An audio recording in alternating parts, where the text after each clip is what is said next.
Alright, so this is Jake's Opal Shop. Welcome to the live stream where we'll be cutting some gems and also going through people's questions. I'll go from the start and also talk about some other things Opal related. And so, right here, I have a setup in front of me, including a chart that shows the body tone scale for the gems, that basically how you grade them. I'm going to go through putting gems on a dopstick, and I'm also going to be showing you some other tools and things about all of this opal right here.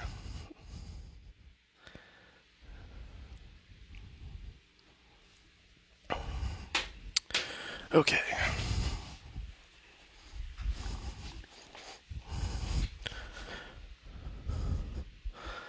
So this is called doping wax, and basically what it's used for is taking these, you heat up the wax using denatured alcohol, and you take the stone and you put it right on there. And so all you have to do is light this on fire, take it, you heat it up, and you actually want to get the stone hot as well. And all you have to do, get that nice and hot, stick it right on there.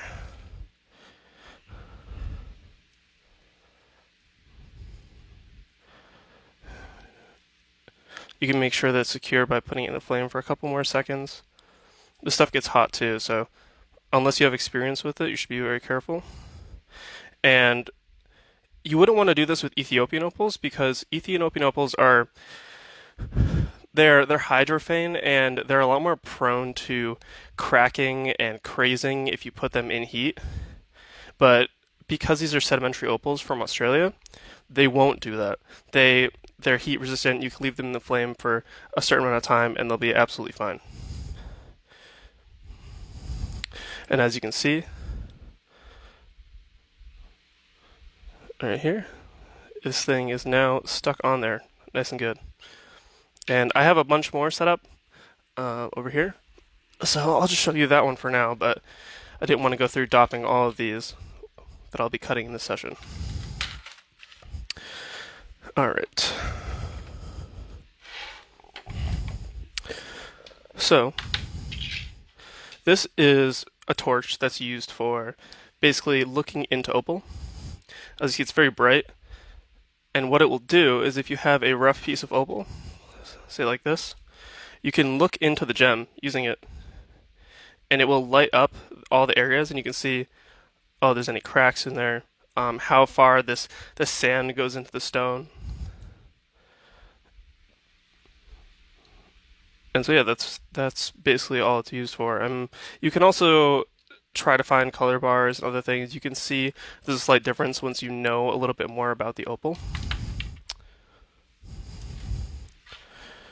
Um, so what I have right here is this is a setup that shows this is the body tone scale for Australian opal from black opal, which is N1, all the way to white opal, and it goes from black, dark, and light opal.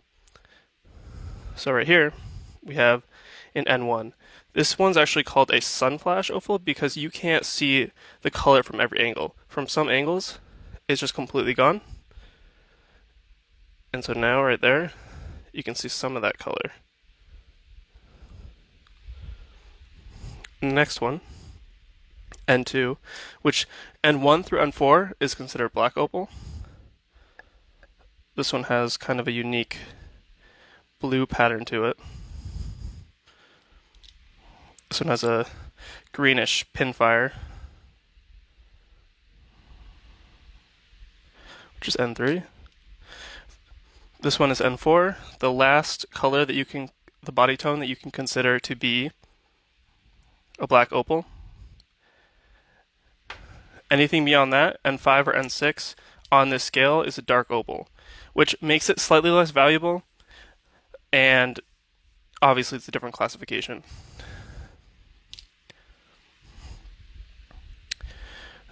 This is called a rolling flash, or in some cases you see that if there was more of this, it would be considered a macro pattern. But it's a very nice stone, but it's directional. As you see, you can't see any color from one angle, but you can see it from here. N6. This is a very bright one right here.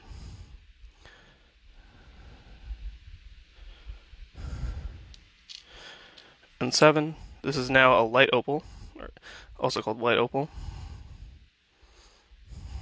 N8. And as you can see, they can have kind of a honey color to them. The honey color, depending on how dark it is, it can make it a dark opal. But usually they're crystal or white. This one actually would be considered semi-crystal because you can see through it right here. And white opal.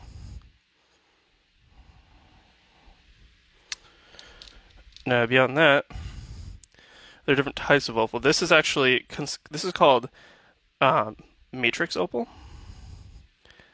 And as you can see, it doesn't look like opal at all, but what it is opal has seeped into this rock for millions of years, and it fills the pores in it.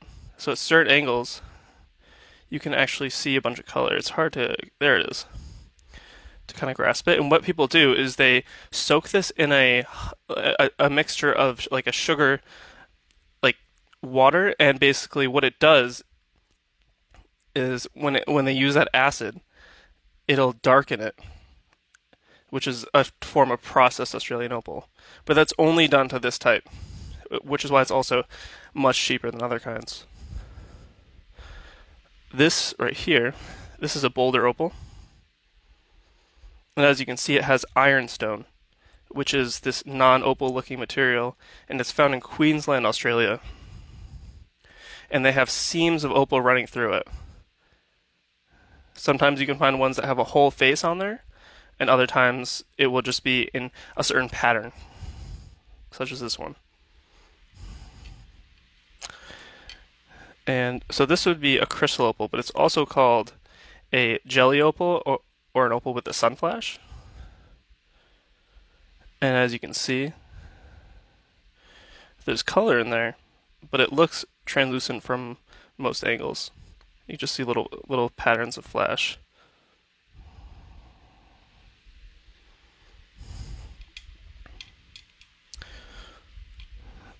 This would be an opal carving, just because of the way it's cut. And basically I use something similar to like a Dremel to cut through this whole piece and make it into a certain shape. And then I use Nova, basically they're called Nova bits, which are soft bits with diamond embedded in it.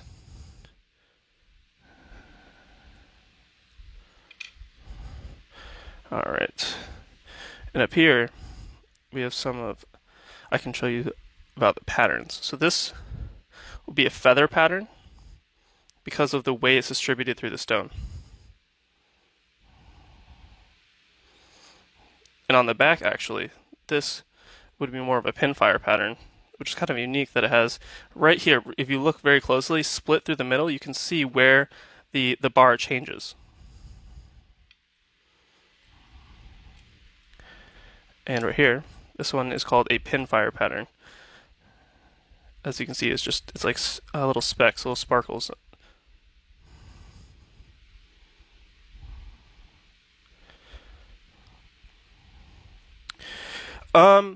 So the way I determine, or like how I make the cut on it, is basically I see the shape of the rough. So I would take something and I would see, oh, where's the color in it? Where's the color bar?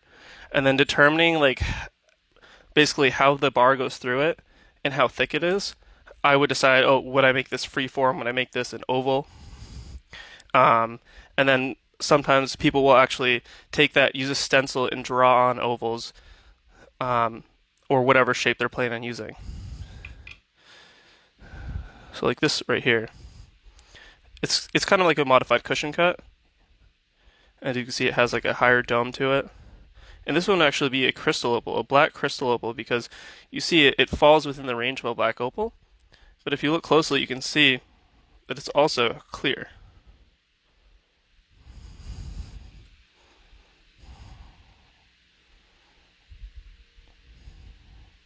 And this one actually has a kind of unique pattern, which is kind of hard to see, but it's called um, script pattern, and it looks like jagged lines throughout the stone.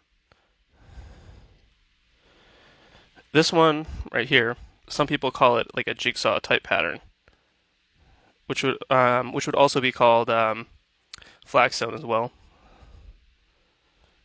And it looks like little puzzle pieces kind of stuck together. This one, this one kind of has a mix of flagstone pattern and then also a chaff pattern. So chaff is like these little streaks through it. And if you look closely at the pattern in here, you see all those thin little lines. Those lines are what is considered a chaff pattern. This one right here, one of the best gems I have actually, has a smaller. It's similar to this one actually, but just much smaller pattern. So it's also kind of a flagstone mixed with like a chaff pattern. And so this one is 12.1 carats, and this one right here is 5.8. And it's a very bright gem. In sunlight, it looks a lot more red, but I'm using a LED light right now, which is on the cooler side, and it shows a lot more of the orange and green. If I can get a close up.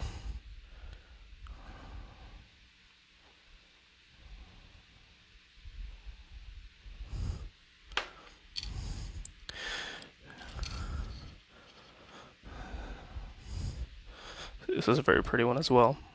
This is a semi-crystal because certain parts of it have that clearness to it, but then other parts of it have more of that white tone.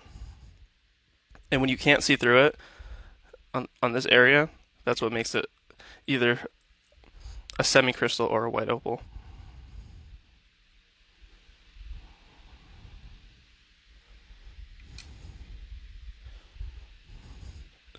And this is another example of a dark opal. And this has some very pretty like magenta tones to it, pinkish, which is another very rare color.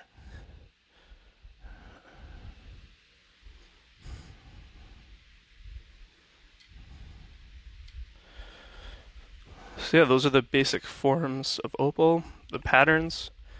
As you can see in this one, I took this one out as an example because if you look closely, you can see the color bars throughout the stone. And those color bars basically are what is in the bigger pieces. You see little bars running through it, which is why opal isn't as easy as say cutting a like a gemstone because you see it's clear running through. This one you have to find where the bar is and then cut it directly on there and get it just that right on the surface. Otherwise, if you go through it, it's done. You lose the color. This stone right here has webbing in the face, which is something that's considered not as valued in stones. Usually, you want something with kind of a clear, um, potch-free face, but it's still a beautiful blue black opal. All right. So these are some other tools. I just have a simple scale for weighing them. As you can tell, when you want to calibrate gems, a lot of times you'll use one of these to basically measure it and then move it, and then each time you cut, you can go back and measure it and see exactly what it is.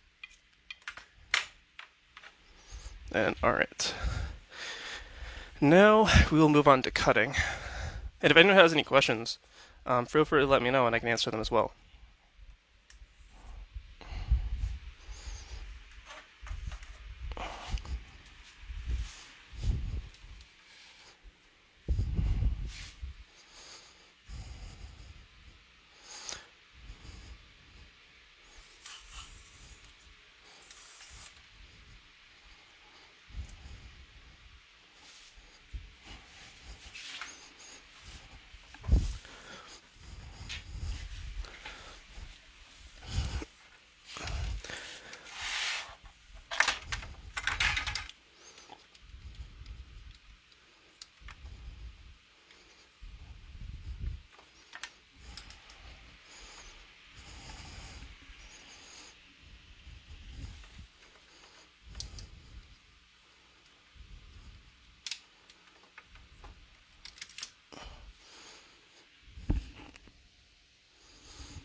Excuse me for a moment, I'm just plugging in the water for cutting.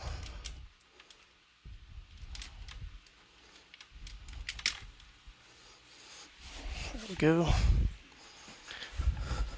And so this is called the cabbing machine right here. And this is used specifically for rounding gems and not for making flat faces.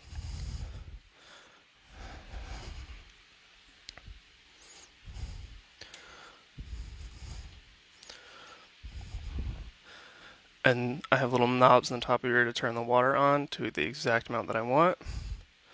This right here is my 360 grit. This one's 600, and then this one's also 600. And these are for shaping the gem.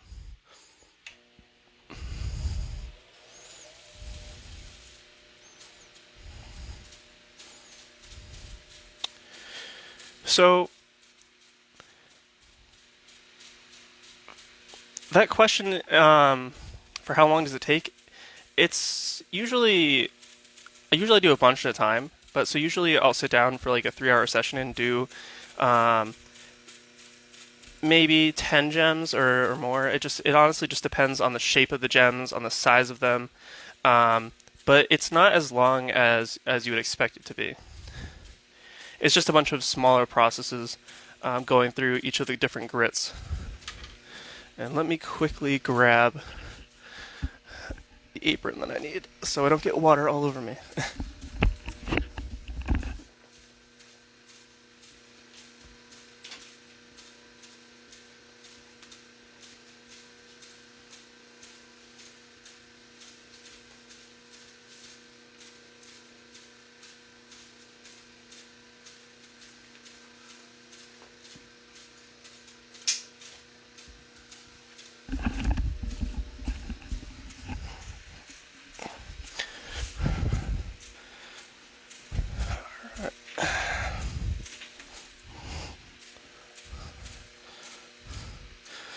So taking a closer look at this one, you can kind of see that this one is more of a crystal or semi-crystal, just because it has a clear backing to it.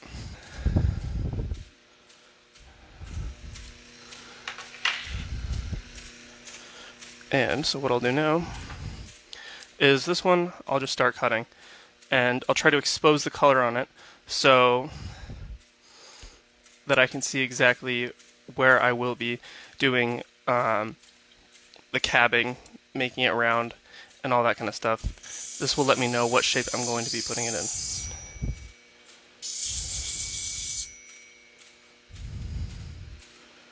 And this grit right here takes off a lot more than the 600, so you have to be careful when you're cutting already or stones that are already very close to the color bar.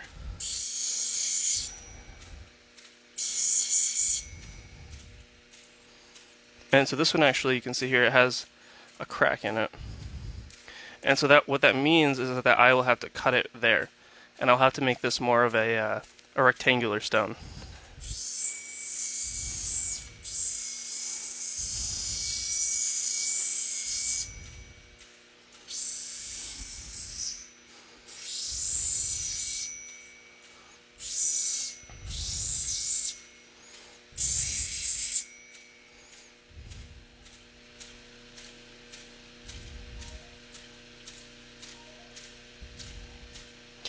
So, and also on this gem, where the color bar is, it's kind of lopsided, but there's color all throughout the different bars here.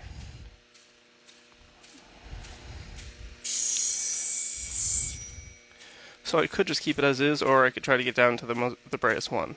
But this gem right here isn't really exactly a very bright gem, so it's not too important for me.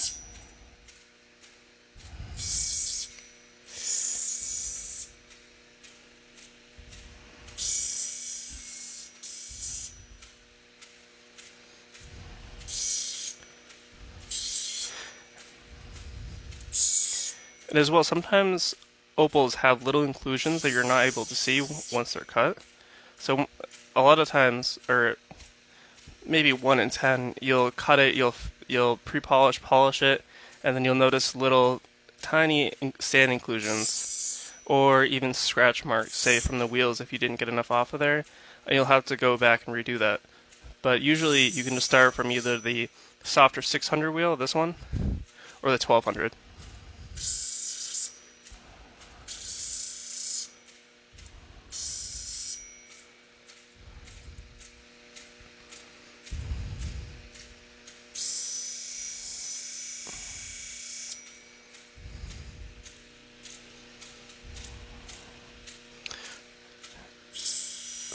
I'm getting pretty close to where that crack is.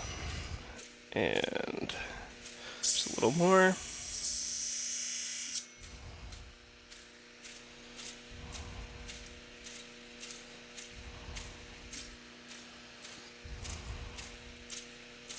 Alright, and there we go. That crack is now officially out of that stone. And as you can see in doing that, I've already gotten it pretty close to that shape that I want. Because I'm just going to do kind of a rectangular cushion cut.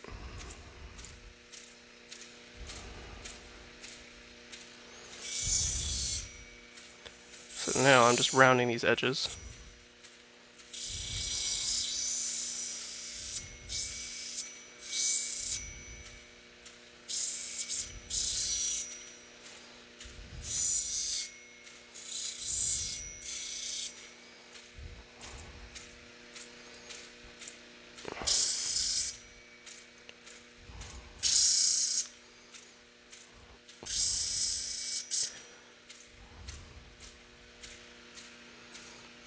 Pretty close right there.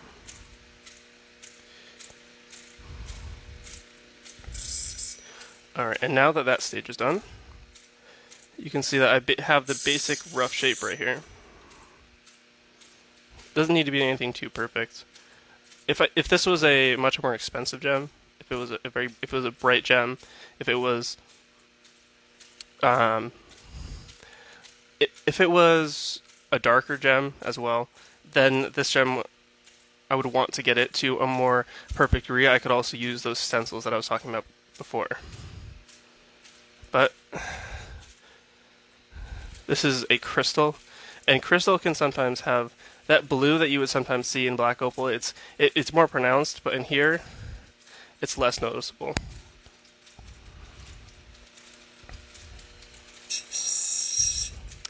And so this one is just a finer shaping wheel, essentially.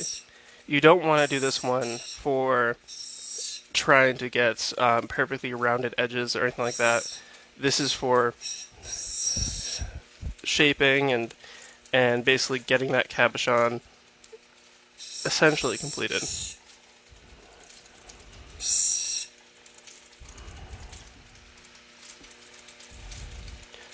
And here I could either round the corners or I could keep them sharp.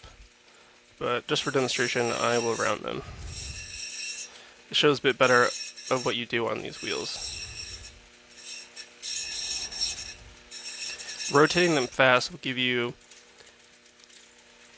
a better oval, or a more even overall like top to it.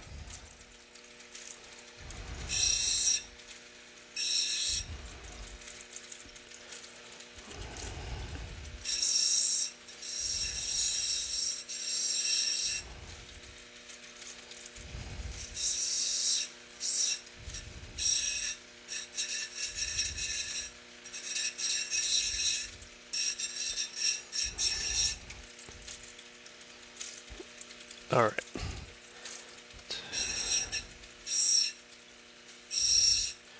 You want to make sure that you get everywhere on the stone as well, so that the next step, you won't have to try to get out that 360 grit, those marks, scratches. So next, this is the Nova wheel, the soft diamond wheel, which is also 600 grit. And this also takes off quite a bit of material, not as much as the harder wheels.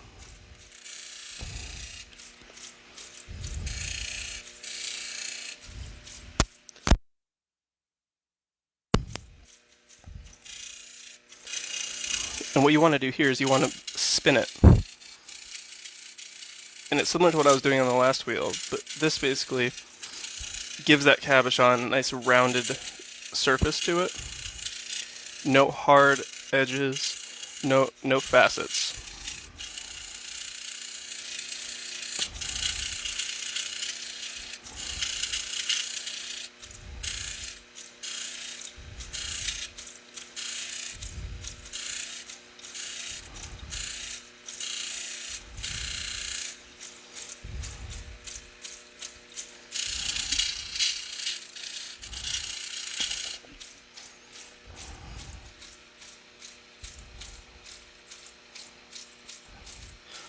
And so that's pretty much complete. I'll probably go through one more time just to make sure that I've gotten it nice and even.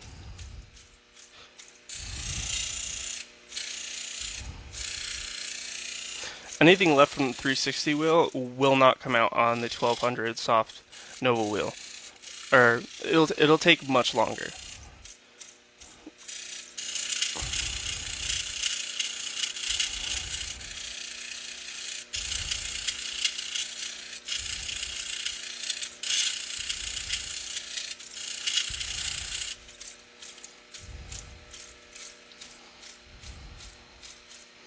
Alright, so now that that stage is complete, we'll be moving on to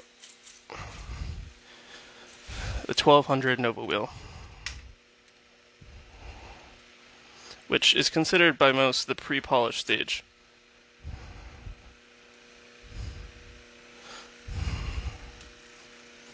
And this is the only one. This one right here is a 3000, but I don't use it too often. Usually I can just go from 1200 directly to cerium oxide, which is a polishing compound that's used mainly for opals.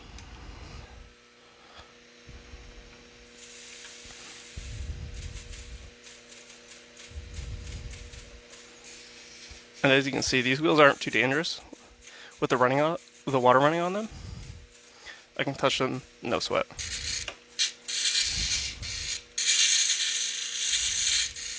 As you can see here, I'm just moving fast because this is the stage that you want to get all of the little facets and everything out of it.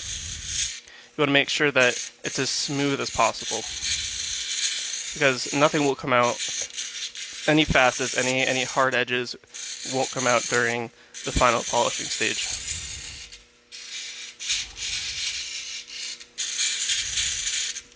Anyone else have any questions?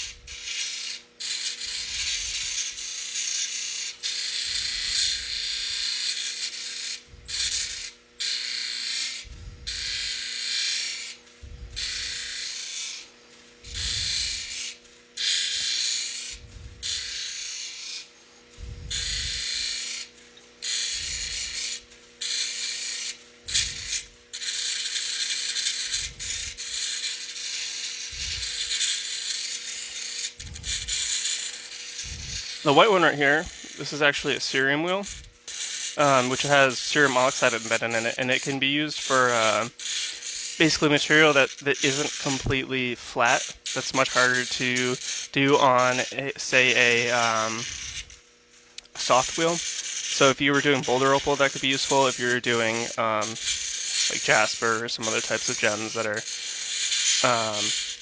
harder but not completely even, that's what that's great for.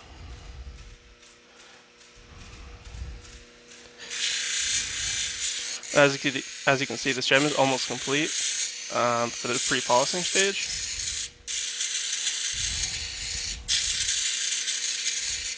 And once this thing dries, you can actually look at it and see that it still looks kind of cloudy, but there aren't really any scratches. It's more of a smooth kind of very fine, like sand-blasted texture.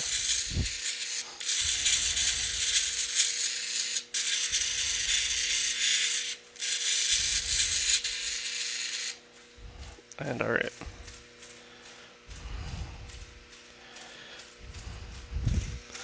Let me see if I can get a close up here. Yeah, this can be done on a flat wheel. It's a bit harder. Um, you couldn't do it really on a faceting machine, but you could do it on, say, they have like flat plates that you can put on bench grinders or other tools for it, and it's quite easy to um, get something nice. I mean, people do this by hand as well, so longer process with sandpaper, and you probably won't get as fine of a finish, but it's definitely doable. I've seen some very nice work done by hand. I actually started by using a low RPM bench grinder that I took sealed with silicone and just bought these Nova wheels. And with that, I also used a fish pump and then just a little like 5 gallon water tank, and then a second one for a drain. And yeah, like a cheap $300 setup for cutting opals.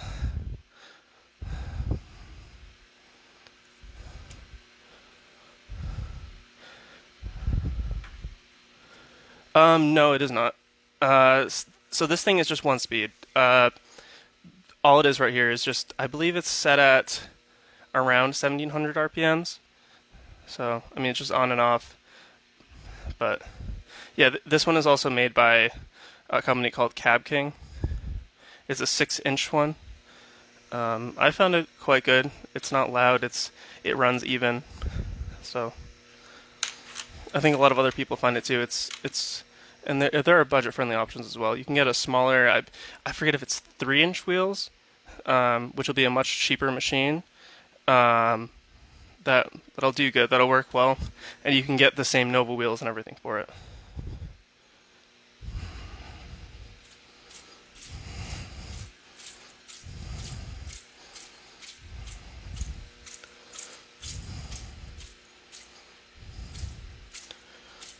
So now here's another gem.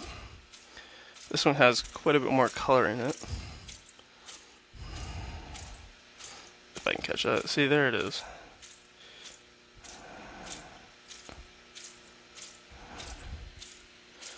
Maybe if I turn on that.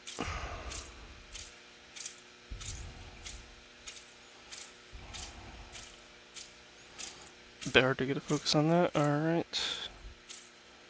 But yeah, anyways.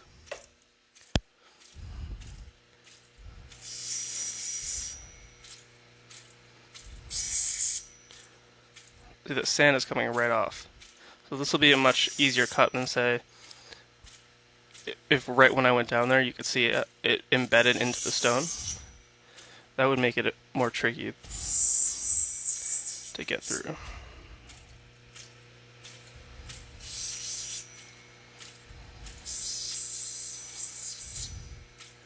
I think with this one it'll end up to be around 1 to 1.5 carats, so it'll be a smaller but good sized stone. And also more of a crystal. White crystal opal, so it's a lighter color.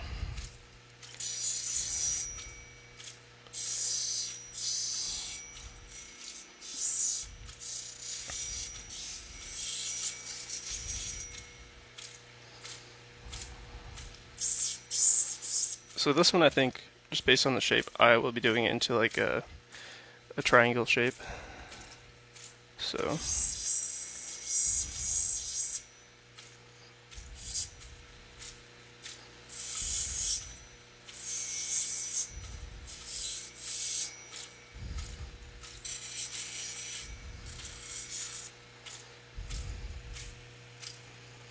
and there's some very nice color there.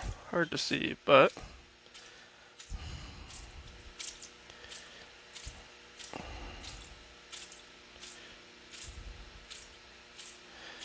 and so also I missed that question. What's holding this on the stick is the doping wax.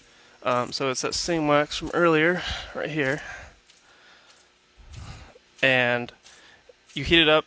I think it's around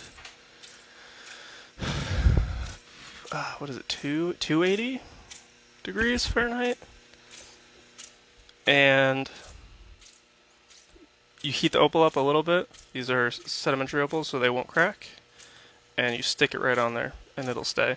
The best way to get this off is you literally just put them in the freezer, wait 5 minutes, and the wax will contract and break off. It's very nice. I mean, that's why I use this rather than, say, an epoxy, because of how easy it is to get off. And if I'm doing a lot of stones in one day, I don't have to wait or soak it in a bath to get them off of there, or also have to wait for the epoxy to dry.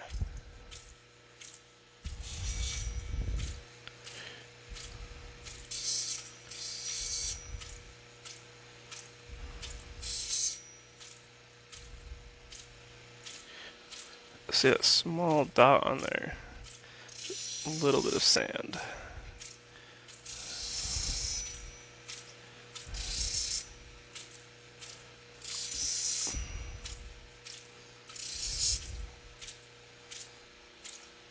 Alright, that's just about gone.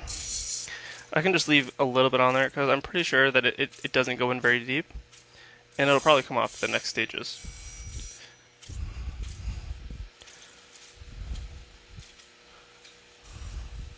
Sometimes what I'll do is I'll just use my finger to get that water through the hole. All the grains on that.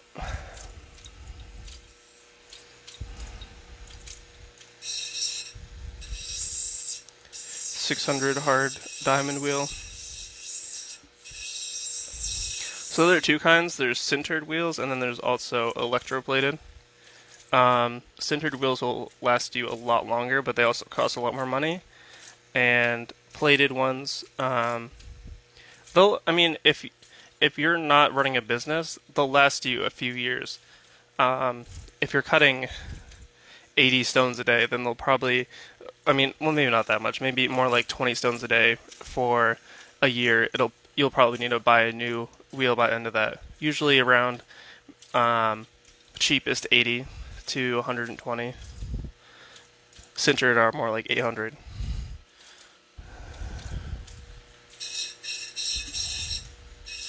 And sintered just means that it's embedded throughout the whole wheel rather than on the surface.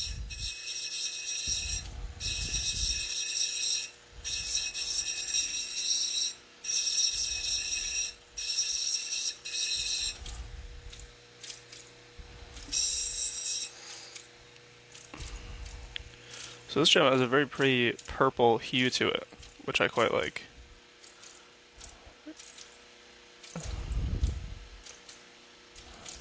This thing will focus. There we go. A little bit. Yeah, some very nice color.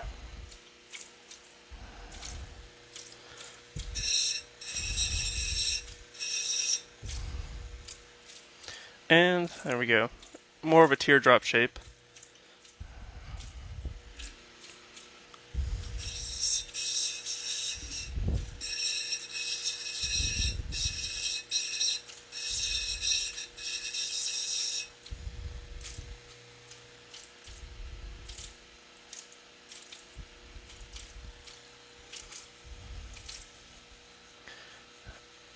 And now onto the Nova wheel. This one's actually at the end of its life. I've used it almost completely up. And I have a couple more that I'll be putting in. But the nice thing about it when it is more worn out is that you make a lot less mistakes on it because it takes a little bit longer. When you first get Nova wheels, they look all spiky. They have, like, the resin sticks up on them. And you have to wear it in with, like, say, a piece of quartz or agate, and for around 10 minutes with water before it'll become smooth enough for you to use with opal. Because opal is a softer mineral. It's similar to water.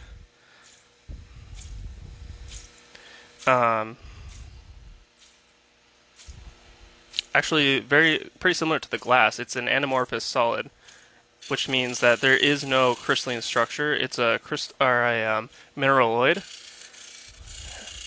And I'm sure you've heard of the idea that over like thousands of years, glass has slowly gotten thicker at the bottom because it's moving, which isn't true, but it has some truth to it in the fact that it doesn't have that same structure as other crystals do. But the color in it, which is what makes it precious opal,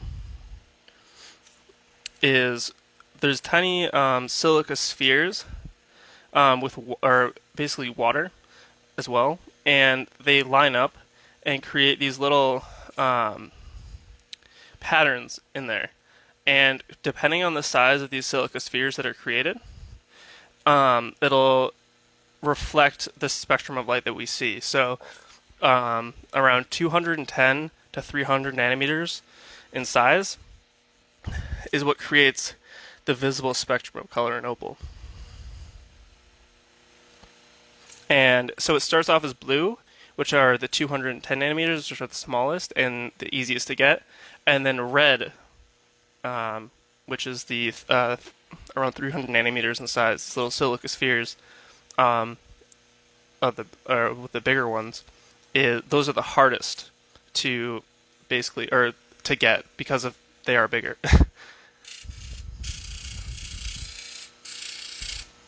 So, which is why red opal or red in opal is the rarest color.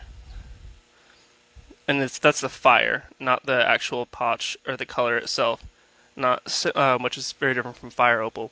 Fire opal, a lot of people use wrong. Fire opal is actually a type of opal, which is like Mexican fire opal, which is a orangey or red hue to the potch. It can have play of color, but fire opal is never actually used for Australian opal.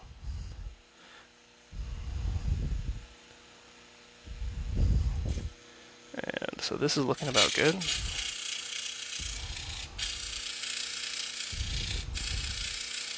Just round that out a little bit more.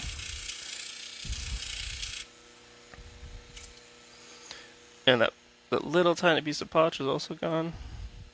And with the bottom too, it looks rough now. But what I'll do is, after taking it off the dopstick, I'll come back here. Either if it's small enough, I'll just put it upside down on a dopstick, or I can do it by hand if it's a larger stone. Because you can touch these, they're not dangerous. So, plenty of people do a lot of this stuff by hand. And, alright. So we'll do the final polish stage, or the pre-polish a little later. For now, I'll just continue doing this stage, because this is where the stone is really fleshed out. As you can see, these ones right here, these are already considered rubs, so I've already taken them on like the 360 grit wheel to get like the basic shape or like see the color. Sometimes I'll even do a test polish just to see how they come out.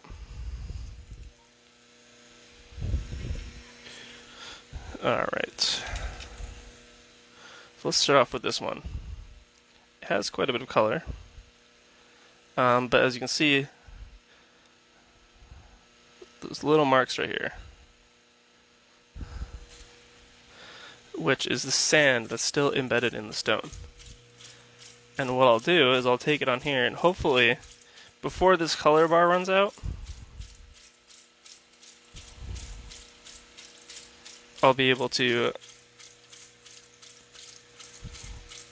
get all that sand out.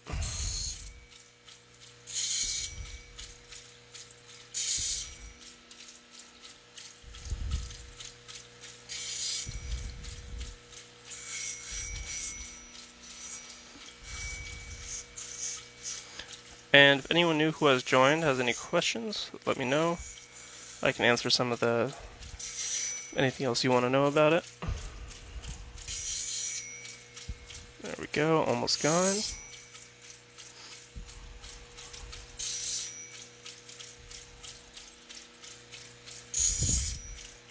And I'm being very careful here because that color bar is quite thin on this side.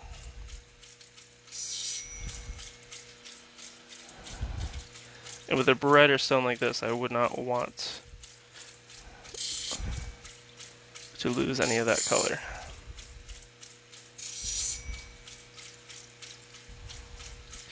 This one is also looking like to be a dark opal, based on the body tone. Alright, there we go, just about out.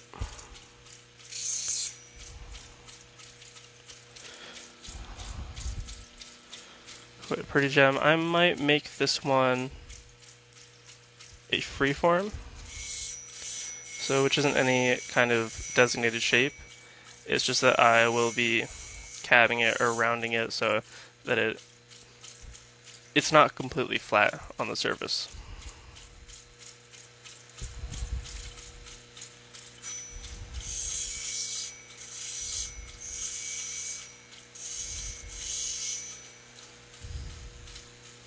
So it almost has like it'll almost have like a clam or shape to it.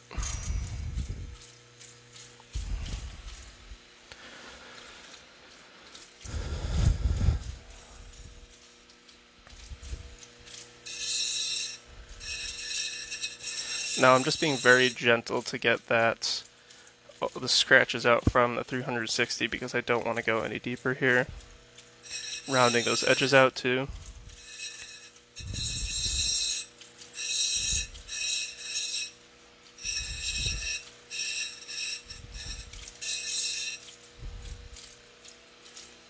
It's looking very nice. Similar to a jigsaw type pattern, or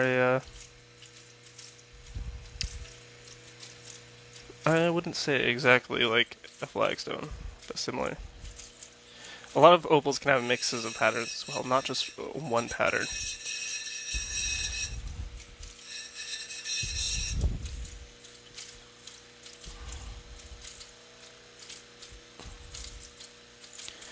And hopefully in the near future, I'm actually planning on making an entire kind of cut down video of how to do this from start.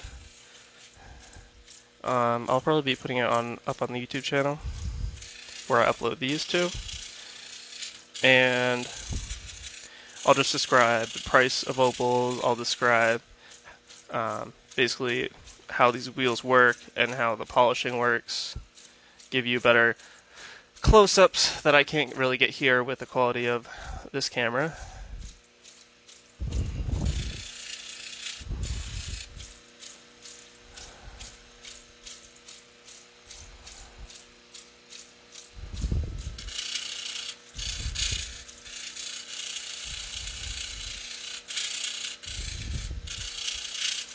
But with opal, the value, I mean, with Australian opal, it can range from, even for just potch, with less than $1 per carat, up to premium, top quality, even, or like Harlequin, or a very refined pattern on it, can range up to $10,000 to even to like $15,000 a carat.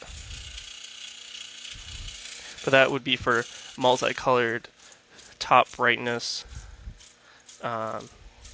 and one black opal. That's what you would kind of get. So yes, this one has a very nice color, very much brighter on this corner, but there is still quite a nice flash over here too. Harder to catch, but so this is about ready.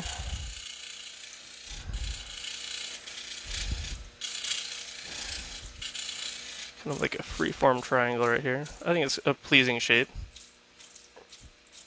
which is basically all I aim for when I'm doing freeform. I don't want it to be anything that looks too outrageous. Just nice and simple, especially if I'm going to set it in jewelry, or someone else wants to set it in jewelry as well.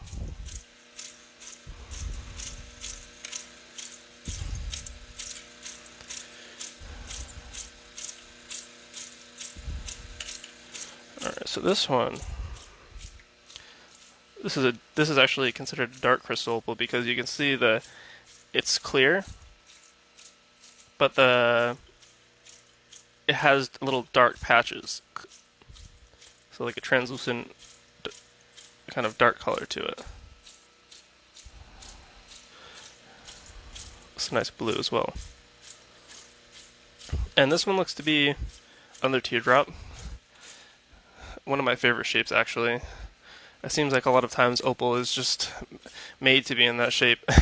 And I guess it's very versatile as well, because any kind of, you have a long point to it and a rounded kind of side, you save a lot more than if you're making, say, an oval or any other kind of shape.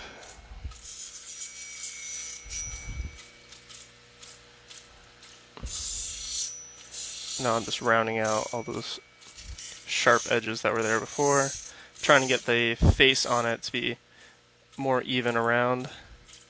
As you can see, it's rounded up, but this side is lower than this side at the moment.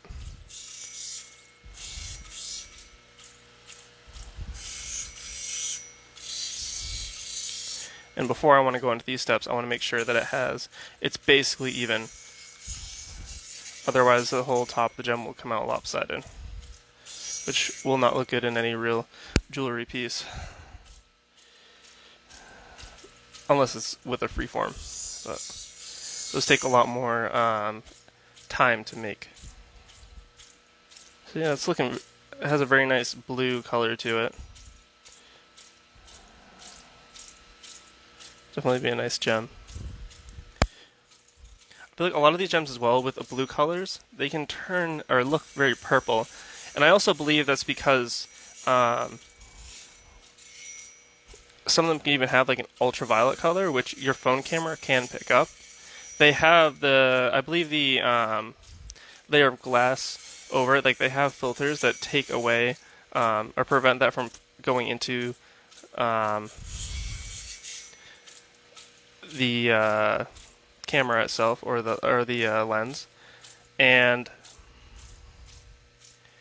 But I think some of it makes its way through, and which gives it that purple hue.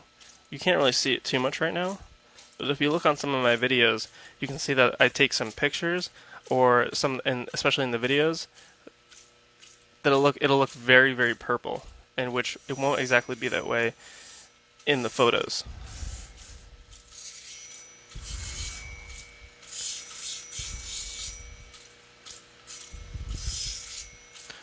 Almost like a blacklight color to it.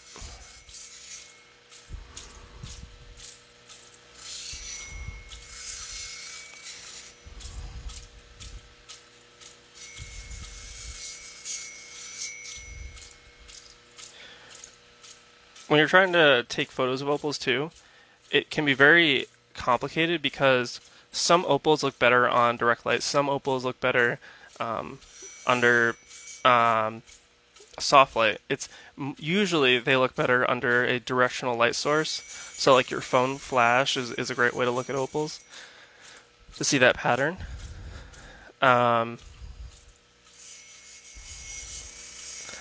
So a lot of it is just trying to get that right balance of light, of the color of the light as well. So cooler light is usually better.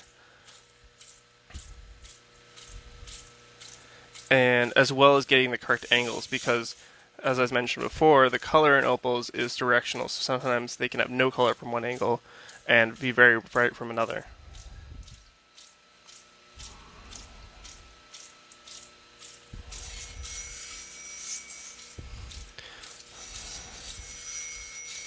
Alright.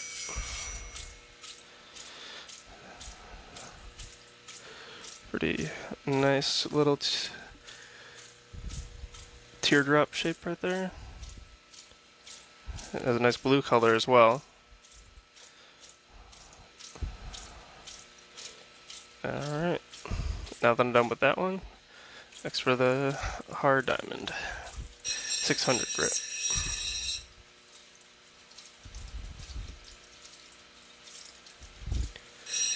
So after that step is just essentially just more rounding it here, getting the shape closer, because with this 360 grit one, I get much more sharp edges. I don't get the rounded surface that I want. I don't get those. I don't get a very even kind of like curve to it. And so this one right here just kind of it more finely tunes the shape of it, and I can move faster without eating away too much of the opal.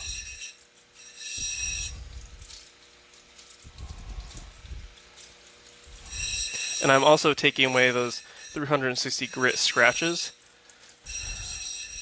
because any of those that I take on the 1200 grit Nova wheel will not come out easily.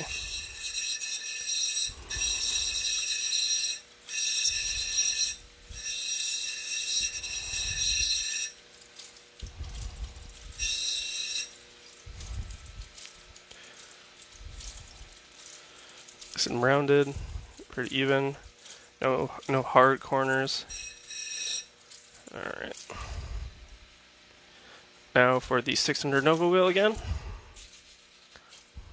which this stage takes away all those small facets, anything left over from the hard wheels, and basically curves it, it rounds it, makes a cabochon, which means there's no hard edges to it. Completely smooth. This gets it ready for the pre-polish as well.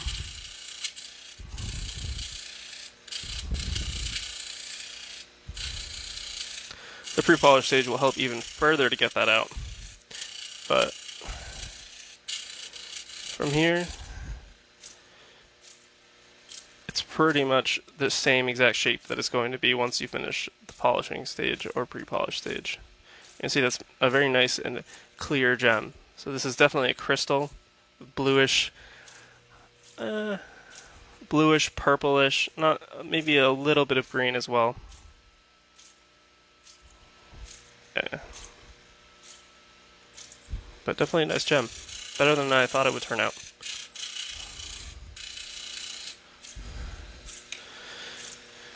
Alright, let's see. What is next?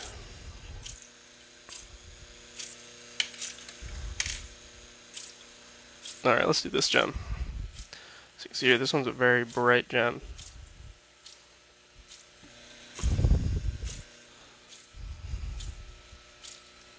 Let's see if I can get that to focus. There we go. It's a nice red right there.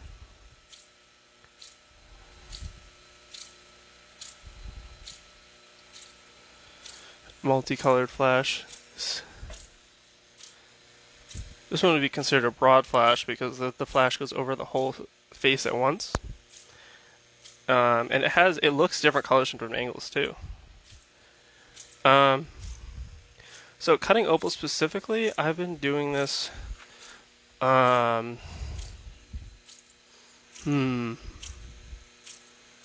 guess if you're on with focusing on Australian opals independently, it's getting close to just a year now. I did other gemstones in the past. I did other pieces of jewelry making. Also worked on lathes and making things similar to rings and such. But all that kind of gave me experience into working with this because it's very similar when you already know how to run basically one of these machines, when you already know how to run a bench grinder, when you already know how to sand and everything else. But Australian opals is basically, I found them and I realized they have great potential due to the color, the demand, the longevity of them, and there's a lot of people who invest in them as well because buying and cutting rough, you can buy at lower prices and then cut them and make a good profit off of them versus other gemstones, say with diamonds. When people cut them, take them out of the mines or sapphires and anything like that, they can already tell the clarity. They already know what they're getting. Opals are more of a gamble, but I think they're more fun and they have a lot more potential, especially for independent creators or independent businesses like mine is.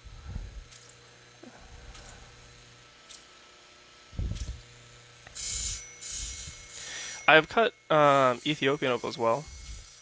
I had one lucky stone actually that I had gotten pretty cheap, and it turned out to be very nice, like almost like chocolate colored, and it was non-hydrophane.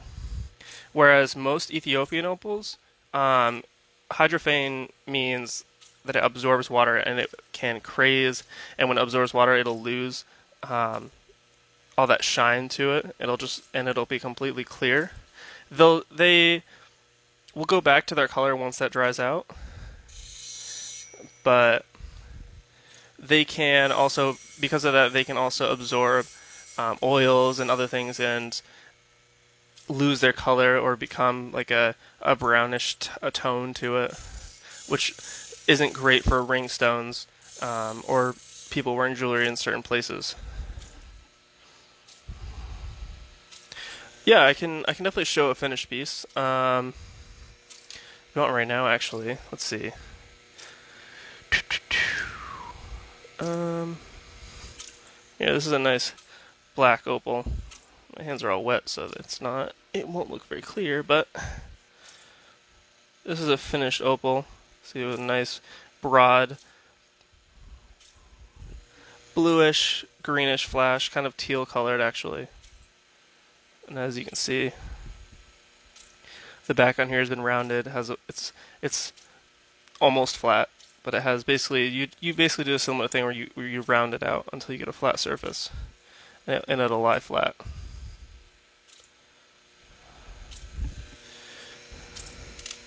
This one right here, this is one that I wanted to see the color on before I had finished it. So basically, what I did is I literally just took this. I went on here. I made it completely flat. Brought it to the 1200. Pre-polished it and then polished it. So there's a lot of scratches on here, but essentially what that does is it allows me to see all that color when I have that polish, and I'll know basically what I'm going to get out of it. And this one has a very nice multicolored flash. Hard to see in the light.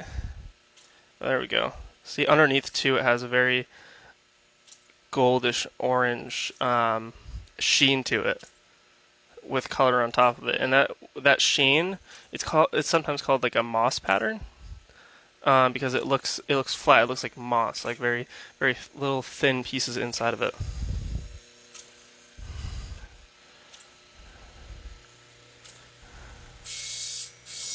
But most of the stuff I'll look at in here just for time, and I don't want to bore anyone with getting the stencil out or trying to trace it, take it off, write on it again just to get the right shape. So just for these ones, I'll be doing mostly freeform for this session. I can show more when I do a dedicated YouTube video for this, which I'll show the whole process kind of more in depth.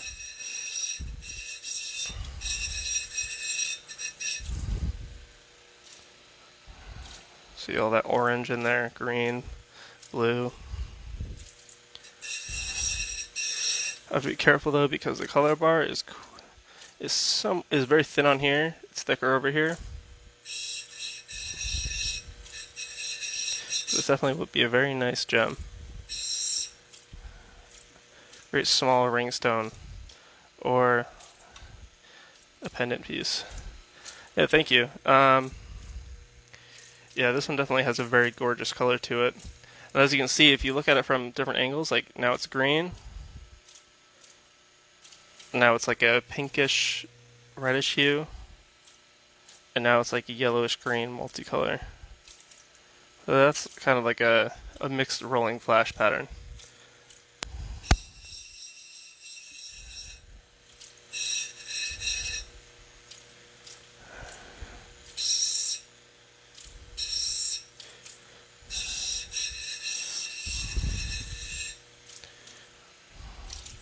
Cutting the backs as well can change the shape quite a bit.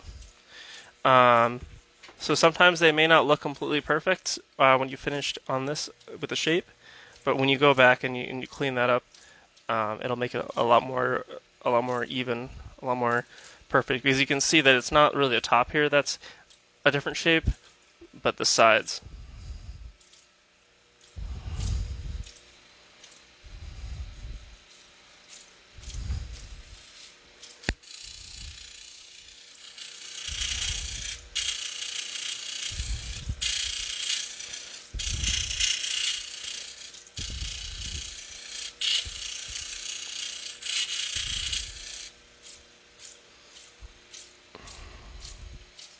So now I'm just rounding this out.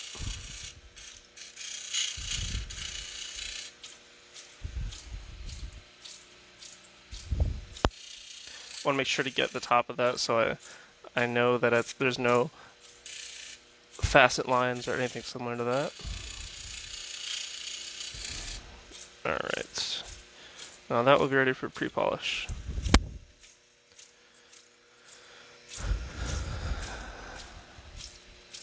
So this one right here has kind of like a parallelogram actually. Has a very nice green color to it.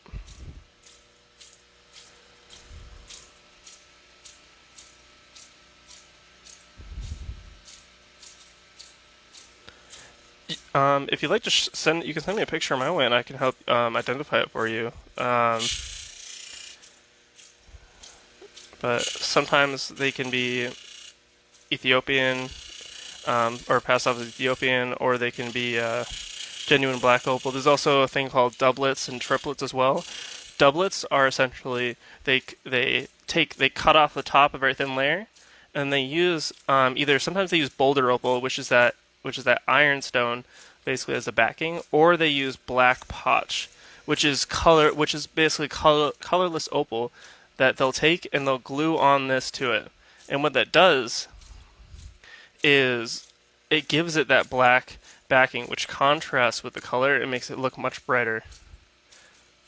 And there's a huge market for it. They're still very beautiful gems. I don't do doublets myself, but I do know other cutters as well that do them.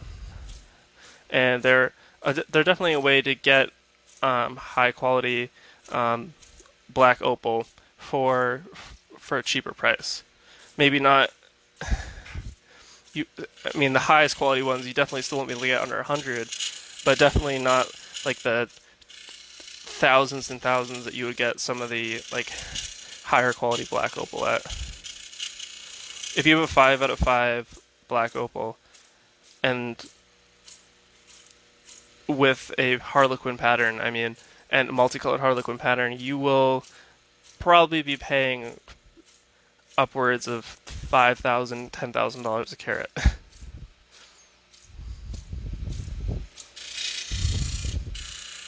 Which is really interesting as well, because you can just look at a piece sometimes and here, and you can grab this, right? You wouldn't know what's in here. You see a little bit of flash on the sides, but sometimes even with these pieces, like you could just take it, cut it a little bit, and all of a sudden you'll see a color bar. And even this piece that looks like a little worthless piece of opal, all of a sudden you have this $1,000 piece on your hand that no one before you knew about. You can't use a machine to look into it because all the color around it is completely opaque. This one has a very unique look to it as well. As you can see, there's little kind of like lines that run through all that. It's a cool stone. I don't know if it'll cut. I think the sand runs through it, but it's a really pretty specimen.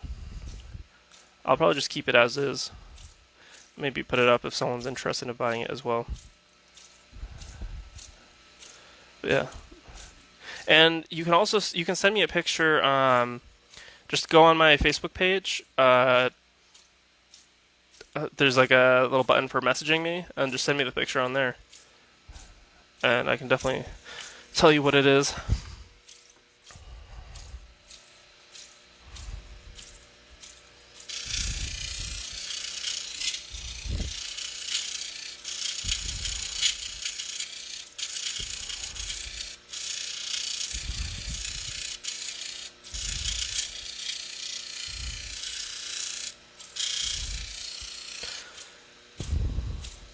And depending on the cutter, a lot more times, some cutters will do entirely calibrated gems or entirely ovals or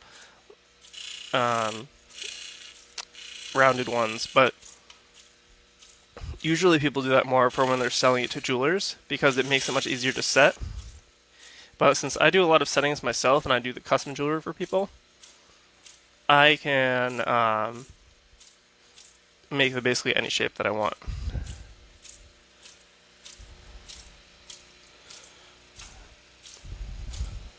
I do mostly what's called bezel setting.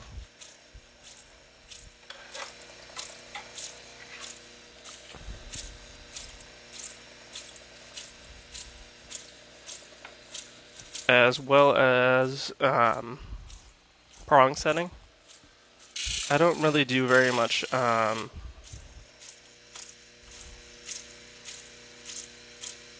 more complex stuff. Just usually simple stuff that kind of accentuates the opals. Maybe at some point I will, but I think for right now, cutting them and setting them is what I'll be focusing on.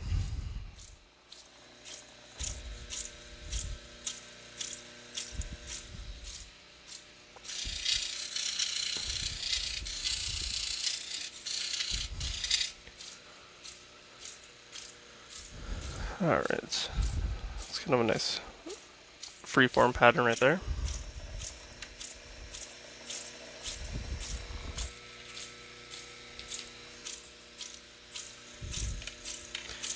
And alright, I would show you more, but at the moment I don't have over here my polishing set, so which is actually an entire either I can do it on the end of this machine because there's a part of it for a flat lap that I have a felt wheel on, or just that basically you just stick onto it.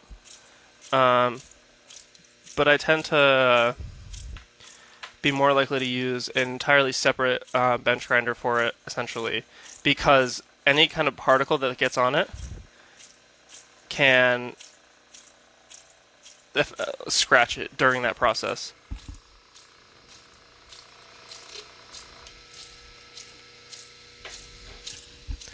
Alright, that cup was making that sound. I just had to figure out what that was. Alright.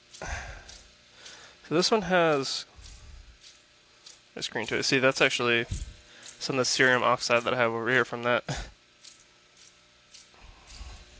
People always think that once this stuff dries on my hand, they're like, "Oh wow, your hands are so dry." There, it's but no, just polishing compound.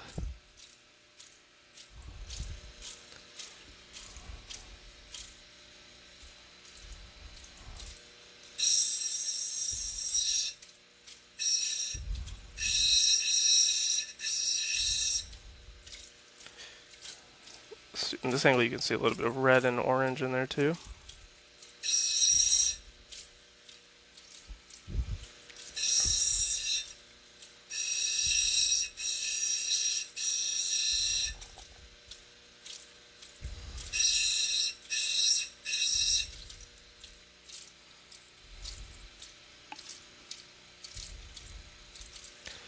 So there's some sand right there, which I will have to get out, but it doesn't, you can see from the top that it doesn't go in far. So.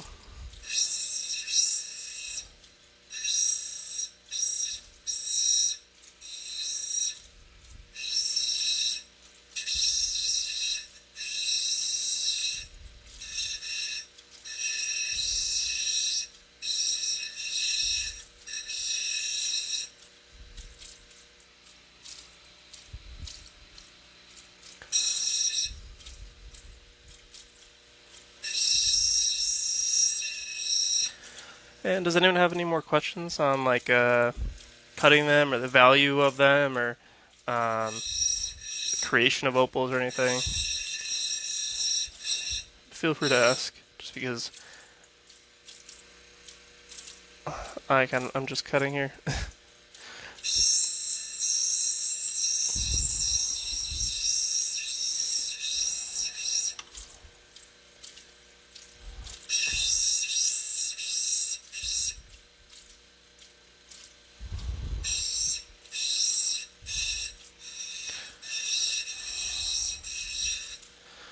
So, actually, another thing, opals are believed to be. They think that they were made around 30 million years ago, and during that time period, specifically for Australia, silica-rich water, they believe, seeped in. They believe there's an inshore, or like inside of the continent there was like an ocean, or like essentially. And what happened was all that water just seeped into the ground in that inshore ocean, or large lake, and impregnated all those rocks with that mixture of silica rich water. And what that did is that over, I believe they say, around 5 million years, slowly those particles, those silica, those beads formed and aligned themselves.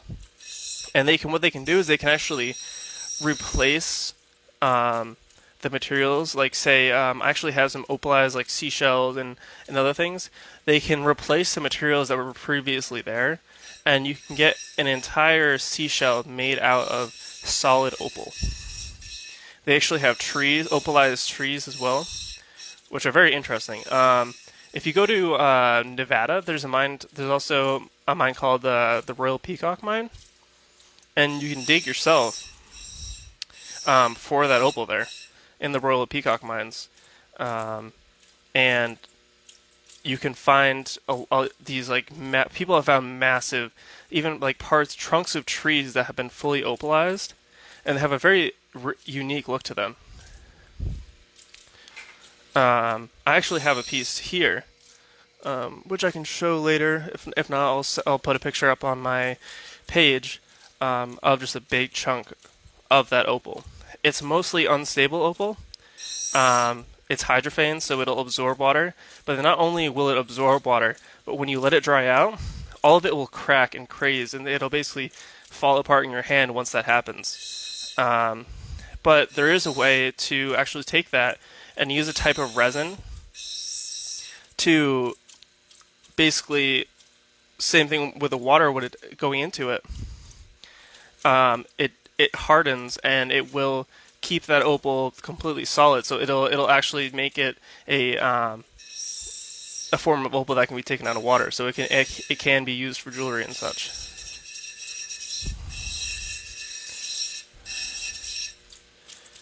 And so someone was asking also the value of the opal. So what I was showing before, let me see if I can pick this up without dropping any of these opals. Is basically I have this right here, and this is a scale of body tone, brightness, intensity, and then there's also like how many, if there's any inclusions, if there's any or the pattern, all these things, the dome of it, all add up to basically how you get your price. So what you do is you look at a stone, you see, oh, what's the pattern on this stone? And this one right here would be more of a pinfire pattern, but it's kind of a unique pinfire pattern as well, because when you have a crystal opal, you can see layers and layers into the stone, which gives it a very cool 3D effect to it. But, so taking that into effect, you look at the body tone, this is a light crystal opal, because it doesn't have that darker tone to it. Then you look at the shape and the dome. So this is a high dome, but it's also a freeform. Then you look at the carat weight, and then you take all of that with the pattern, and basically you look at the market too, what people want right now, and that's how you estimate it. So this one right now, it's looking to be a very bright gem actually. So depending on how this turns out, this one could even be around $300 a carat, just depending on how it turns out. It may not look very bright right now, but with crystal opals being a very clear stone with a very bright pattern to it, or say a floral pattern, you can get up to quite high prices with these. It all just depends on all those different options together.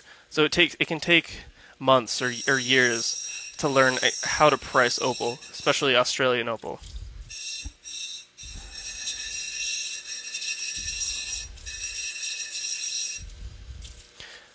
And as I was saying before, with rare being or red being the rarest color, because it's the hardest to form, using those silica spheres. It is also the most expensive color in opal. So if you have a bright blue opal, it'll actually be, or like a blue black opal, it'll actually be a lot less valuable than, say, a black opal with a very bright red flash. So you could probably say that, like, if you had a 5 out of 5 brightness black opal, that could be up to like, or that had a red color to it, it could be like $5,000 a carat. Versus if you had a very bright blue one, that one only might be 500 or $1,000 a carat. Obviously, I'm talking much higher end pieces, but it goes the same for anything, honestly, or any kind of colored opal. That red or blue definitely changes the price. And also the pattern. So say if I have a pinfire, I mean, it might be half the value, or probably even less. It might be even like a quarter of the value of, say, if I had the same colors, the same brightness with a Harlequin pattern, which it looks like. Imagine kind of like a puzzle pattern, or say like the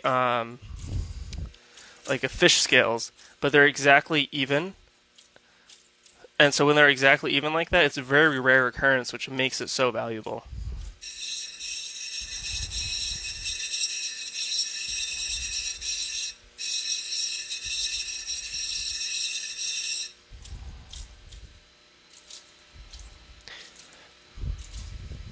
And I have a lot of gems in my shop too that aren't just those insanely priced ones. You can find gems that dark opals or even black opals with that are very brilliant gems, especially with very unique patterns that aren't as expensive. It all depends on all those factors which make it. So it's hard to kind of explain why they can be so wildly different, but you can have two beautiful gems.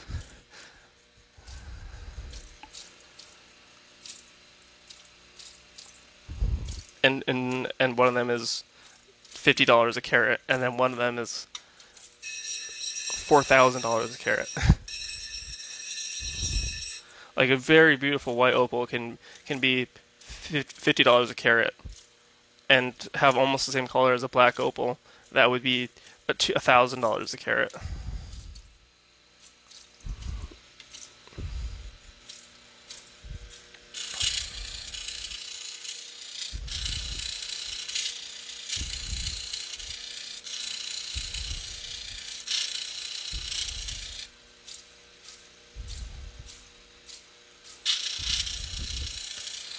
So now again, I'm just on that Nova wheel, taking away all those hard facets left behind by the 600 grit.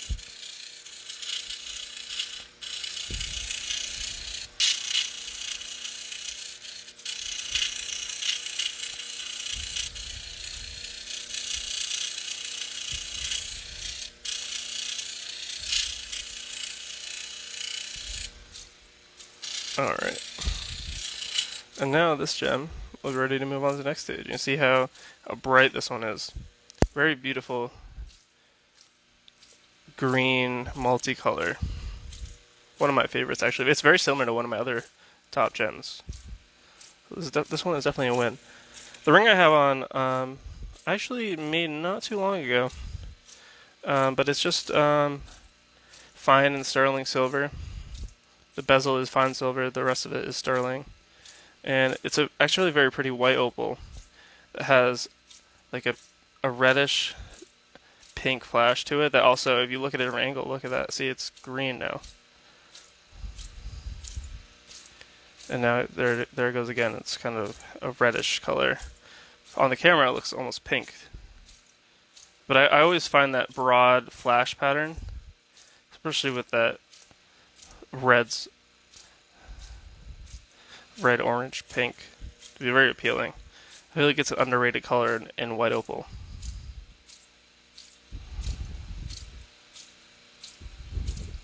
Thank you. Uh, I have a lot of other similar gems too.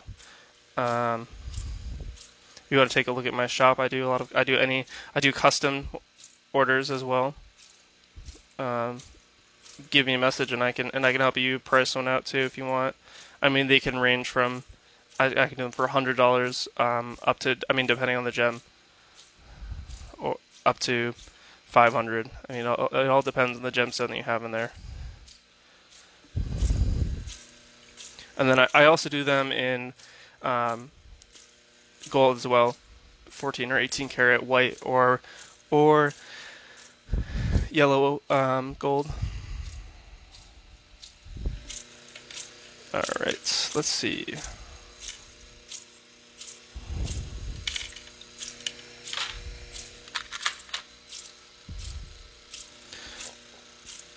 So here's a good example of another finished one, still on the stick. But I was trying to figure out what I was going to do about the inclusions that were on it because it does have on the side that has a little bit of some small inclusions right there, which I think it'll just mostly come out when I cut that back. When I cut the backing and make it even.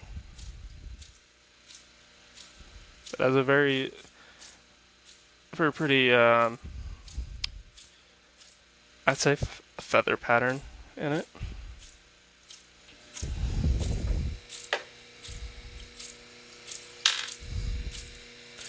So I mentioned before, this is called a picture stone.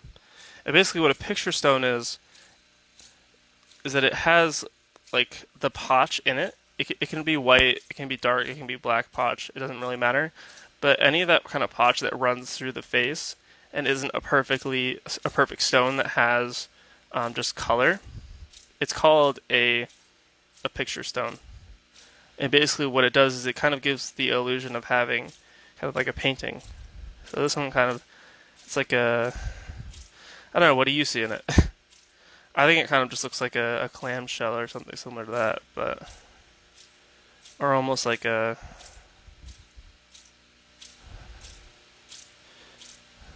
some kind of sky. It's the back. That's sand. Sand doesn't really matter too much when it's on the back. With pink, what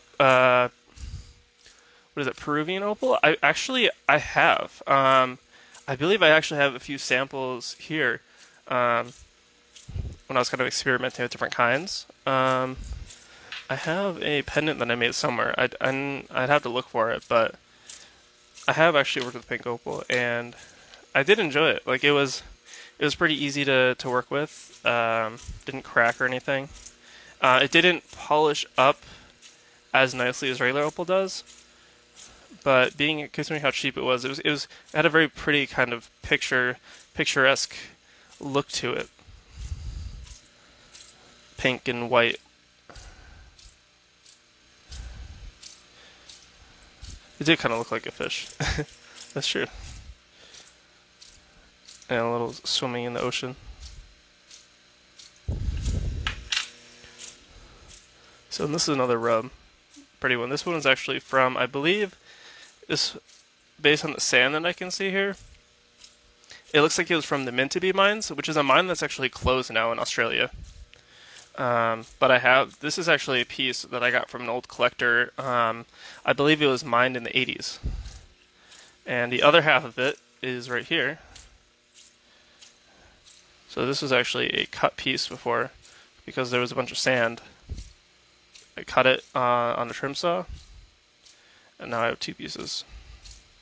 Which actually, it's funny because they look so different. Like this one has a very like mossy green, and then this one has that undertone of orange, and then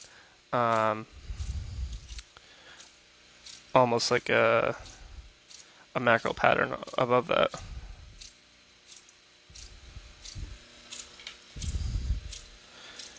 But why not finish this one?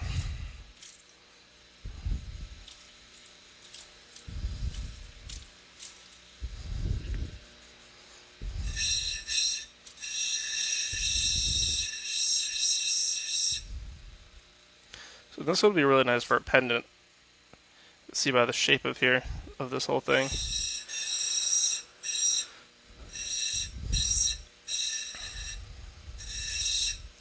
Once I finish this, I'll also trim this so it won't be as thick. Probably I'll leave it around 3 or 4 or 5 millimeters thick. So it's easy to set. There's some backing to it, and it also retains its strength, rigidity. If I make it too thin, then it's much more likely to crack, and it's much harder to set in jewelry.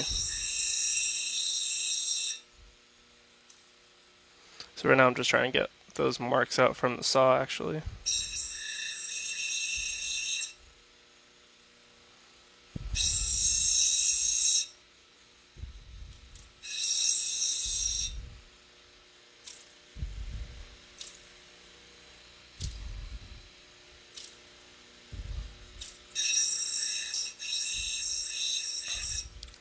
A lot of the times too with Opal, you have to decide on what color bar you're going with, because you can see here there's like that one and then there's the one right above it, and you don't know sometimes if the color bar below it how bright it's going to be. So sometimes you could take this thing and you could be leaving some huge potential beneath it, or you could take a risk and cut the top off, and then sometimes the color bar underneath it could have looked really nice and then just been a very dull color or directional patterned layer, which essentially means that it looks really nice from the side, and then you look at the top and there's nothing there. But I just decided to go with this color bar because it was the most consistent. This one it's very thin. It dips down. You don't usually want to go with a bar that's like that unless you cut the stone to find more even areas. Because any kind of cutting on this thing to into a dip, you would have to carving is more the way to go for that. You can't really do that on here easily.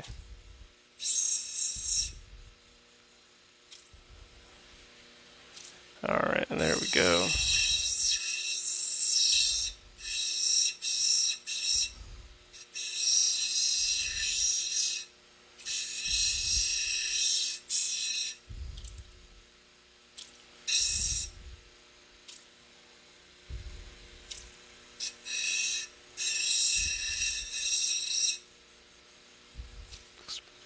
Looks good. And now onto the soft wheel.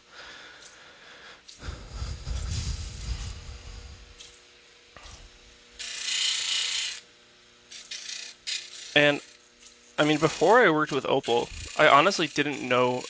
I mean, because I live in the U.S., I had just seen commercial white opal. So honestly, I had thought it was just a pretty boring stone. Like I had loved gemstones, but when you just see the commercial white opal that all looks like it has just a little bit of color, you mostly just think that it. I mean, that's all it is. But once you really get introduced to it, you find all those patterns and all those crazy colors, and that there's different brightnesses, and how like it honestly can't be replicated even by synthetic stones. So you can get a synthetic ruby, and it'll essentially look the same. But with opal, synthetic opals never really match the same patterns because, I mean, the patterns that were created in these opals were created over millions of years.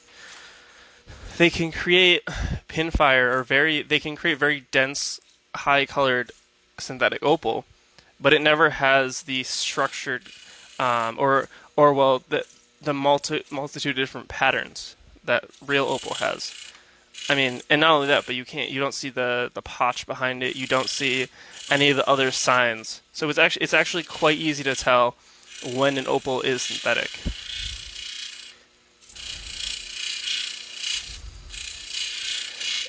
And the best way to do that is if you look at it, you can see thin lines like running through it, like these color bars. And then if you look on the backside, it will look almost identical to the top. Opal can look like that, but it's extremely rare. And in most cases, if you were to find an opal of that color, it would be thousands of dollars. And probably have inclusions or a different pattern than that. So it's very, very rare for it to look anything like that. I have seen one that was quite similar. Um, and the only time that it actually had like similar striations in the pattern and the color throughout the whole thing was when it was like it was over $100,000 stone, 45 carats, massive piece. Um, and it's actually another YouTuber that I know of that has a lot of tutorials and stuff like that. They are the ones that found it, um, and it was a really beautiful piece. Sold off to an investor actually, um, because pieces like that, top quality opal, it's bought up as investments. It's because people know that it's opal isn't something that can't be replicated, and it's something that um, is a finite resource. So buying it now as it is, $1,000 pieces, you could see that going for 10 times the price eventually, because it's because of the scarcity of it. I mean, opal, or especially Australian opal, is much more rare even than diamonds. So the price is mostly about how well known it is too, and definitely over the last few years, Australian opal has become much more well known due to social media, um, due to a lot more access to all this content. So I have a feeling that it's definitely going to go up in the near future as well, just even from what it is now. So I mean, most of the stones you buy from my store, if you had kept them, or if you keep them, are would be good investments because of the fact that I don't sell them at the normal market price. I usually sell them for less than that. Even some of them, I mean, you could see sell for thousands of dollars per carat in some cases. Um, I can sell it for much less because I buy rough and I cut it and I get it for good prices. So a lot of people actually can use these even smaller stones as great investments. Um, I mean, any one that's on there. Um, I mean, you could say that this one's like 500 or 400, $500 a carat. If you look at the commercial value of it, um, and most likely on my shop, this one will probably go for um, maybe 175 because I believe this one's probably around what 1.5 carats to 2 carats. But yeah, if anyone else is interested in learning how to or learning about investing in opal, I have other resources as well for anyone to use, or if they just want to ask me questions about it. But it's a very valuable resource. I know that even myself, the best gems that I have, I'm keeping for the future as well, um, as investments. I mean, it's you're less likely to lose anything just based on what it is. Gold prices go up and down. Opal prices, especially authentic opal, isn't likely to drop in that same way. It's much more likely to go up because it is such a finite resource.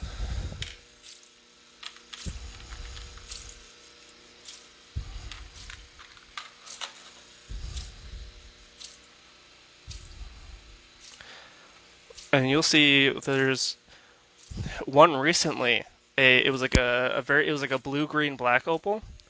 If you can look this up actually in Australia, 400 carats, and it just sold for $1 million. And I believe it was in the last week actually. The most valuable one that I've cut is commercial value of it would probably be around $45,000. Um, which it was a black opal with very bright multicolored red blue flagstone pattern, and that type of brightness in a black opal um, is what is just extremely sought after. And it was 5.8 carats. Actually, it was actually a carving that I did. So this one, right, you can see right here, has a very bright pattern to it. Kind of a weird shape, but we can get this cut. And thanks, Laura, as well. I will take a look in a sec. And as you can see here, this one actually has two color bars. See, there's the pinfire color bar looks like, and a nice broad flash pattern up here. So what I'll probably do, once I finish the top of this one, is I'll take it, flip it around, and I'll probably make it a double-sided gem. Double-sided gems, it adds value to it because obviously you can flip it, you can see the color on both sides, versus one that just has polish on the back or unpolished. That's one thing that makes opal more valuable is having a double-sided. It can also be pairs, which essentially, say if I cut this opal in half, it would have two identical gems, and with a very similar pattern, which actually adds to the value in certain cases. Say for people wanting them as a pair of necklaces, or if they want them as earrings. Because it's very hard to find two exactly identical opals with the same pattern because of how different each one of them can look. Which is honestly one of my favorite things about opal, is just how different each one of them is.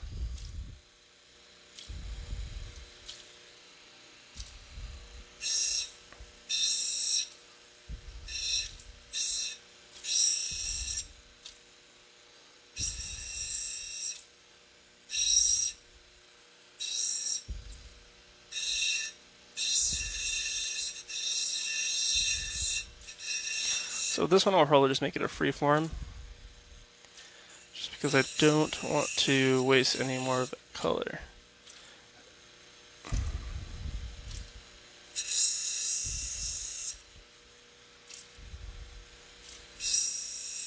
And it already has quite a pleasing shape already, so I don't think anyone would complain about having this shape as a pendant or something similar to that. Quite easy to set too.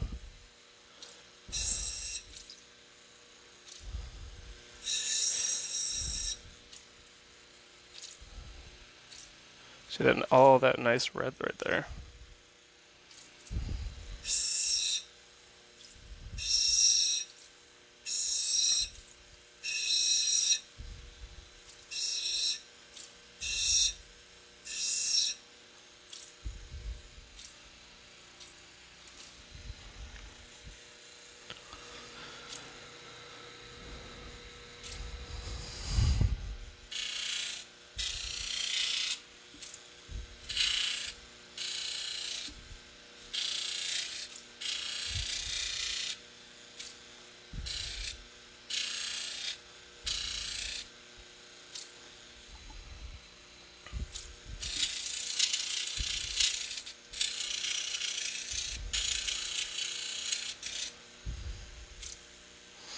A lot of the times on this wheel too, because you're getting rid of all those facets and you're making it a nice rounded surface,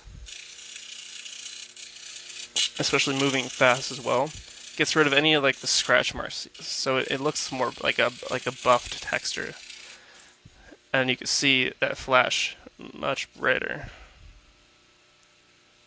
which is also a perk of cutting it to the 600 Nova wheels. All right. Just about finished.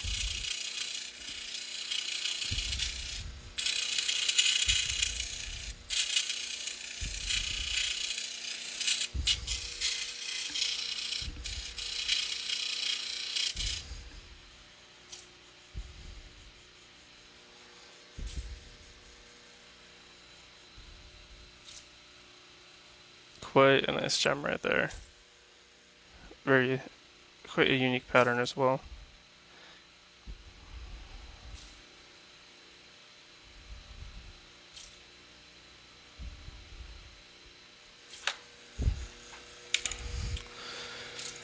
All right.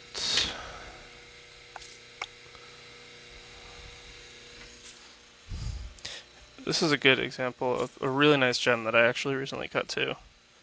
So it's kind of hard to see, maybe because of all this light I have here. There we go. This one has a beautiful pinfire pattern. It's 32 around 32 carats. I have to look at my website. You can see all that red, blue, green, and then actually underneath the color bar here, see this whole color bar? There's another color bar. Doesn't show up too well in here, but it's a nice kind of mossy red pattern, and which shows up right there, right in this corner. See it? There it is.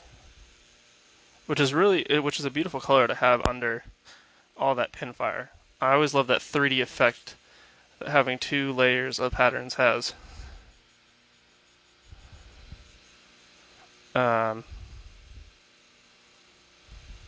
But yeah, because of the size of this one, I think I have this one listed for 2,300.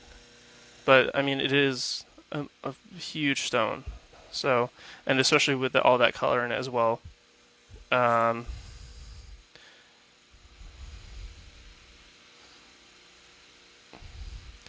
Under $100 a carat, especially is not a bad deal at all.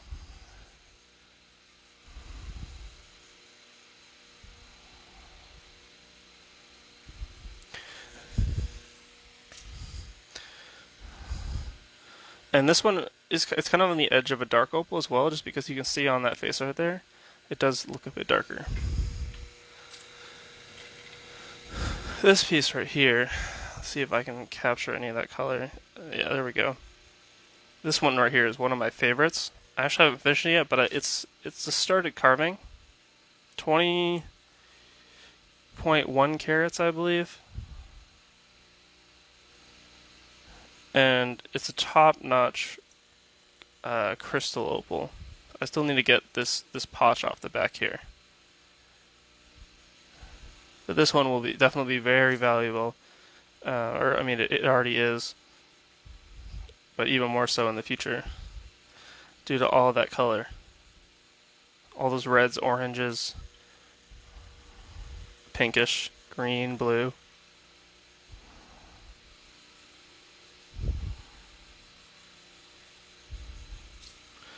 But yeah, gems with a brightness of 5,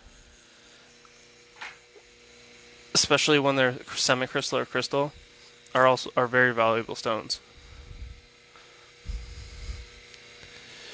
Let's see. This is a really pretty semi-crystal as well. This one, I think this one is around 30 carats as well. As you can see, it's a very pretty kind of green flash. It's a kind of a mixed pattern.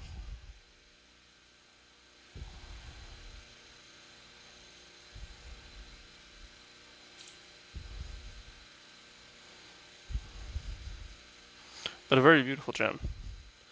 I'd say a little bit of mossy pattern mixed with feather pattern,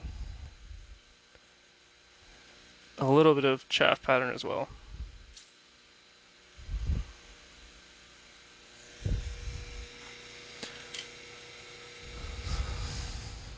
This is another semi-crystal with a beautiful orange color. It's like a hot orange. In sunlight, it looks more red.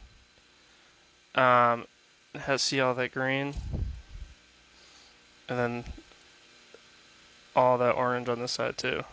So you can see if I zoom in or focus, the little bars of color. Very pretty stone. This one's one of my favorites as well. And the shape is quite pleasing as too. Definitely be big pendant. Wouldn't want this as a ringstone.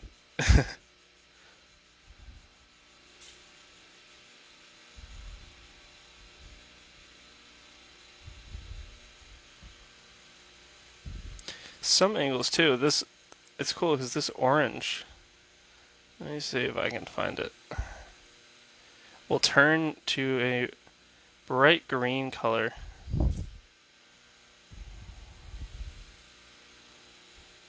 You have to have the right lighting, but it's quite interesting how the colors can shift so much.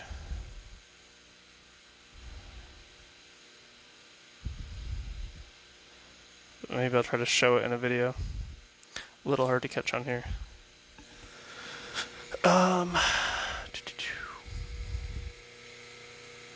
This is kind of a fun one right here that I need to go back and polish. This is near 20 carats black opal carving that I did with a really pretty flash. I feel like it looks very sci-fi almost,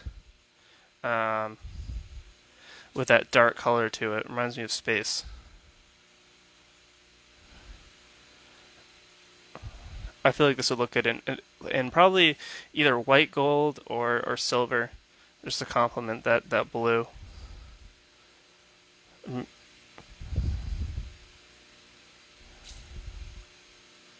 See, this is kind of a multicolored potch as well.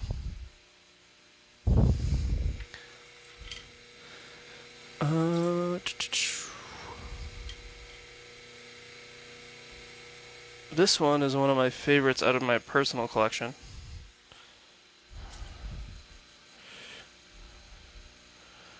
It has a very beautiful. It's more of like a star or like a starry night kind of pattern to it. And as you can see, it moves towards the center. An astral pattern. And it's a crystal as well. Very beautiful greenish, green, orange, multicolor.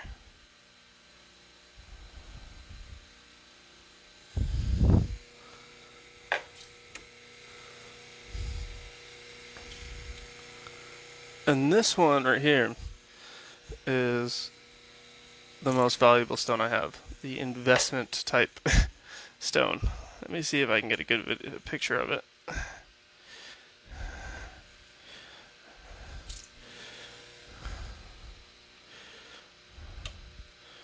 This stone right here, 5.8 carats, is absolutely a gem to behold because you see all that color in there. It looks more orange, but it's a lot. There's a ton of red, green, blue, multicolor. And it's the N4, so it makes it into black opal.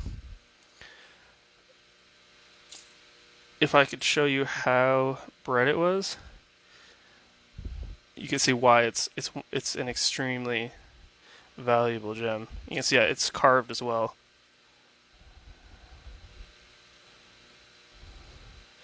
But this one, if you were to take top commercial value, would probably be around even close to $40,000 with this one, which sounds insane because it is, but that's what makes black opal so sought after. And taking a picture of this one, even or a video, was one of the hardest tasks because of how this gem looked. It almost was brighter. I could not use just directional light because the red would blow out every other color when trying to get a good video of it or picture, and same with the green as well. So I used like 4 different lights. I had to change all the settings on my camera. I had to adjust the white balance. I I did. I must have done like 8 shoots or more, just trying to get all that color in there because of just how bright it is.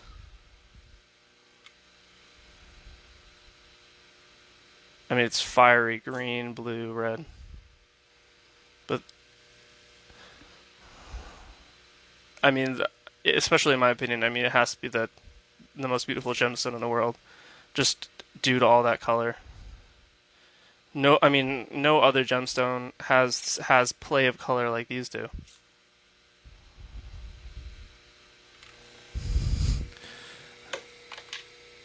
And especially how different each individual one can look.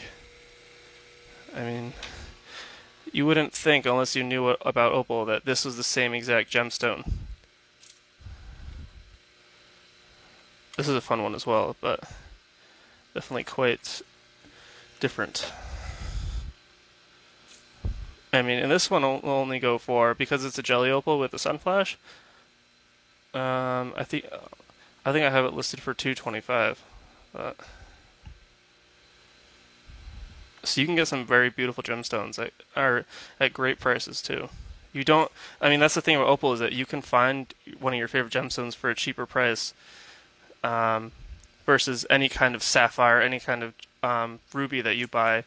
If it's that clarity with that color, you won't be able to get it for a cheaper price.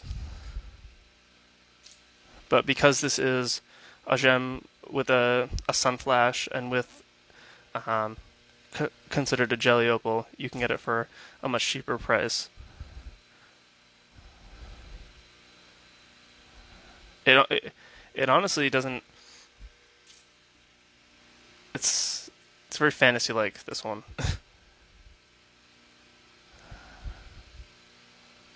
But I feel like it'd make a great pendant. I'm not sure what I would put out for if I would put a back on it or if I would just make it just the bezel around it. Because any kind of color that you put behind it, it takes that color. And it also has almost that honey tone to it as well. One of the this one is a great example of how yellow they can be. So this is also Australian opal, but it's very honey like, well, that color. See, in this one it may not be like a regular dark opal, but because of how dark this one is, that yellowish almost orange, it would be considered a dark opal.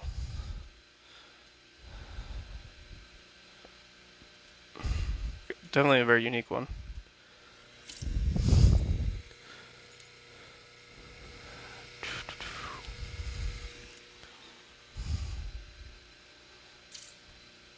This one has a great multicolored flash right there. You see that? That one's almost like the script pattern right there, like little zigzag lines.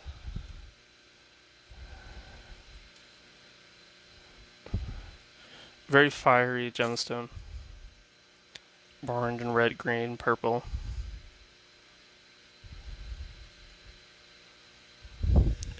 That's another way you can tell the backs of them is if you see a little bit of sand on them or little tiny inclusions in the back. A lot of jewelers or a lot of cutters, sorry, will leave that there, and jewelers will actually leave the backs open so you can tell that it is an authentic opal. Because usually you want to know. You don't want to just have a color bar and that's it. You want to have some backing to it.